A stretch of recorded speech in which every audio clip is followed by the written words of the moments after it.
જય શ્રી કૃષ્ણ મિત્રો, કેમ છો? બધા મજામાં ને? હું કીર્તિ ભૂમતારિયા તમારા બધાનું સ્વાગત કરું છું મારી યુટ્યુબ ચેનલ કેવી રસોઈમાં.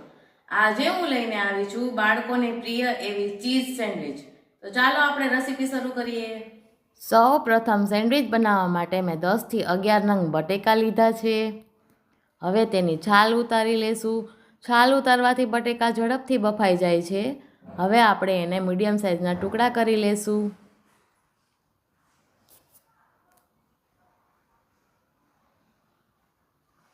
હવે કુકરમાં 1 ગ્લાસ પાણી ઉમેરી દેશું.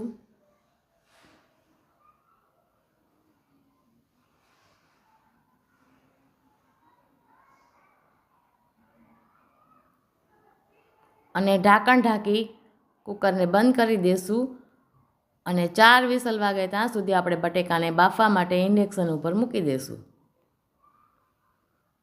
4 વિસલ વાગી ગઈ છે. હવે આપણે ઢાંકણ ખોલીને જોઈ લઈએ.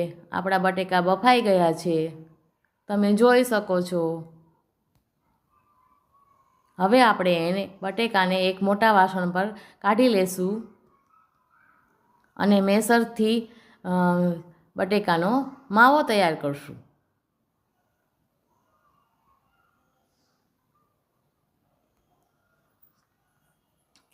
1 નંગ મેં મરચું લીધું છે લીલું, તેના બારીક ટુકડા કરીને ઉમેરશું.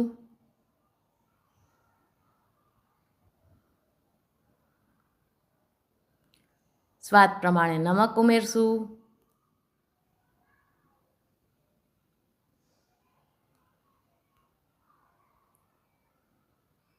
અડધી ચમચી ધાણા જીરું પાવડર ઉમેરશું. મેં અહીં 2 ચમચી લાલ મરચું પાવડર લીધું છે. તમે તમારા સ્વાદ પ્રમાણે વધારે ઓછું કરી શકો છો.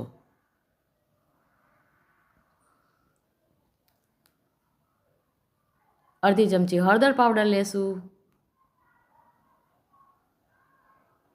અડધું ફાડું મેં લીંબુનો રસ ઉમેર્યો છે. ચમચીમાં જોઈએ તો 2 ચમચી લીંબુનો રસ છે. 1 ચમચી ખાંડ ઉમેરી છે અને લીલા ધાણા ઉમેર્યા છે. હવે આ બધાને મિક્સ કરી લેશું.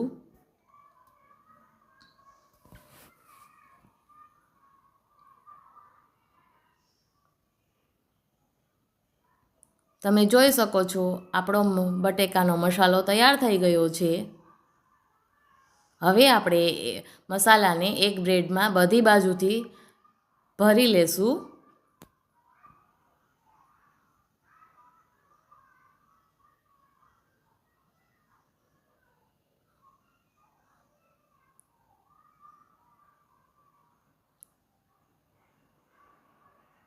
તમે જોઈ શકો છો, હું તમને બતાવી રહી છું.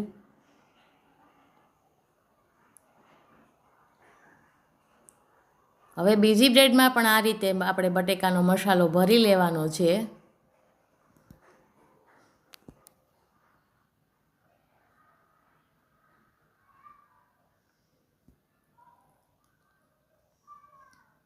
ત્યારબાદ આપણે ચીઝ લેવાનું છે અને એને સેન્ડવિચ ઉપર ખમણવાનું છે.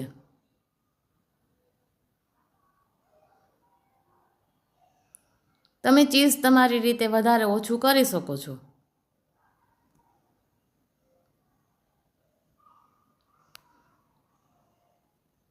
આ રીતે મિત્રો જુઓ, દેખાવમાં ખૂબ જ સરસ લાગે છે.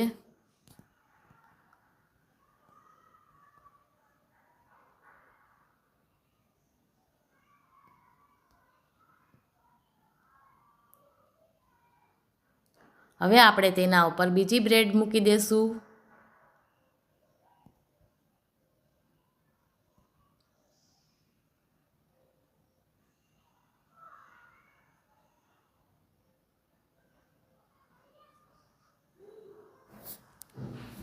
હવે આપણે સેન્ડવિચને શેકવા માટે સેન્ડવિચ ટોસ્ટરમાં મૂકશું.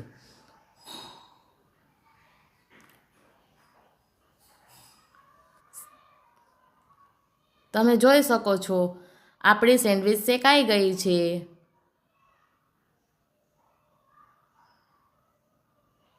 જો હું તમને બતાવી રહી છું. હવે આપણે સેન્ડવિચને બહાર કાઢી લેશું અને સર્વિંગ પ્લેટ ઉપર મૂકી દઈશું.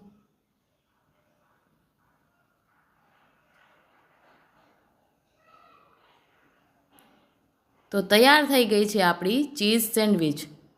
મેં તેની સાથે દહીંની ચટણી લીધી છે અને ટમેટો સોસ લીધો છે. તમે તમારા સ્વાદ પ્રમાણે ખજૂર આમલીની ચટણી લઈ શકો છો, લીલી ચટણી લઈ શકો છો. તો છે ને મિત્રો સહેલી રીત, તમે પણ આ રીતે એકવાર જરૂરથી ટ્રાય કરજો. જો રેસીપી પસંદ આવે તો ચેનલને લાઈક કરજો, શેર કરજો, સબસ્ક્રાઈબ કરીને બેલ આઇકન જરૂરથી દબાવજો. ફરી મળીશું આવા નવા વિડીયો સાથે. ત્યાં સુધી આવજો.